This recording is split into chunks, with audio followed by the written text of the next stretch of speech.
নমস্কার বন্ধুরা, স্বাগত আমাদের চ্যানেলে। আজকে আমি আপনাদের হুগলি জেলার এক জাগ্রত কালী পুজোর অলৌকিক কাহিনী সেই বিষয়ে তথ্যাবলী প্রদান করব। ভিডিও তথ্যটি আমার একজন সাবস্ক্রাইবার প্রীতম ত্রিবেদী আমাকে প্রদান করেছেন। তথ্যটি তাদের পাড়ার জাগ্রত কালী পুজোর কাহিনী সম্পর্কিত তথ্যাবলী। তথ্যটি আমাদের সকলের হাতে শেয়ার করার জন্য প্রীতম ত্রিবেদীকে অসংখ্য ধন্যবাদ। আপনাদের কাছে অনুরোধ, ভিডিওটি আপনারা সম্পূর্ণ দেখুন। হুগলি জেলার সাহাগঞ্জের ওয়াজিদনগর আর্যপল্লীতে মায়ের পুজো অনুষ্ঠিত হয়। তাদের প্রতিমাটি আর বাকি অন্য কালী মূর্তি থেকে সম্পূর্ণ আলাদা।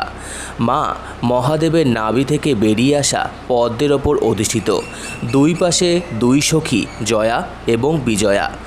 আরেকটি পুজোর বৈশিষ্ট্য হলো কালী পুজো সাধারণত একদিনের হয়, কিন্তু এখানে দুদিন ধরে হয় মায়ের পুজো।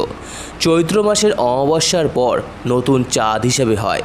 যে সপ্তাহে পুজো হয় সেই সপ্তাহে সোমবার শীতলা পুজো এবং মঙ্গলবার সকালে প্রতিমা এনে সেই দিন রাত্রির 12টার পর পুজো শুরু হয় এবং ভোর পর্যন্ত চলে এবং সমাপ্তি হয়। তারপরের দিন বুধবার সন্ধ্যারতি হয়। সন্ধ্যায়ও পুনরায় রাত্রি 12টার পর মায়ের মহাপুজো শুরু হয়। ওই দিন সকলের মানসিক পুজো দেওয়া হয়। আর একটি বিশেষ জিনিস বিভিন্ন লোকের মানসিক ওজনের মাধ্যমে হয়। বড় দাড়িপাল্লায় এক পাশে মানুষ এবং অন্য পাশে ফলমূল মিষ্টি দিয়ে সমপরিমাণ ওজন করে মাকে উৎসর্গ করা হয়, সবই সামগ্রী। আর একটি বিশেষ বৈশিষ্ট্য হলো বুধবার যে মহাপুজো হয় তাতে সমস্ত পুজোর পর রাত্রে একটি জবা ফুল মায়ের ঘটে চাপানো হয়। তা অলৌকিকভাবে যতক্ষণ না পড়ে ততক্ষণ অঞ্জলি ও আরতি হয় না। কিছু বছর আগে কোনো একটি ত্রুটির কারণে ফুল পড়তে বেলা 12টা বেজে যায়। সকল মানুষ খাওয়া নিদ্রা ছেড়ে মায়ের কাছে ক্ষমা প্রার্থনা করে এবং এরপর মায়ের ঘটের থেকে ফুলটি পড়ে যায়। এই পুজোকে কেন্দ্র করে বিশাল মেলার আয়োজন করা হয় ও নরনারায়ণ সেবারও আয়োজন করা হয়। এছাড়া বিভিন্ন সাংস্কৃতিক অনুষ্ঠানের মধ্য দিয়ে মায়ের পুজো অনুষ্ঠিত হয়। এখানে মা যেহেতু সর্বদুঃখ হর্তা, তাই মায়ের এখানে নাম আনন্দময়ী।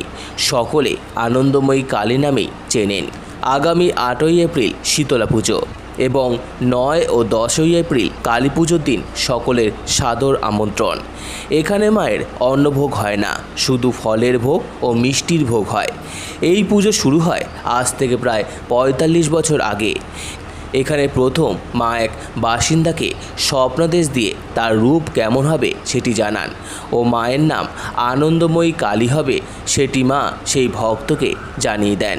তো আমার এই ভিডিওটি ভালো লেগে থাকলে অবশ্যই লাইক করুন, আমাদের চ্যানেলকে সাবস্ক্রাইব করুন, শেয়ার করুন, কমেন্ট করুন এবং ধন্যবাদ।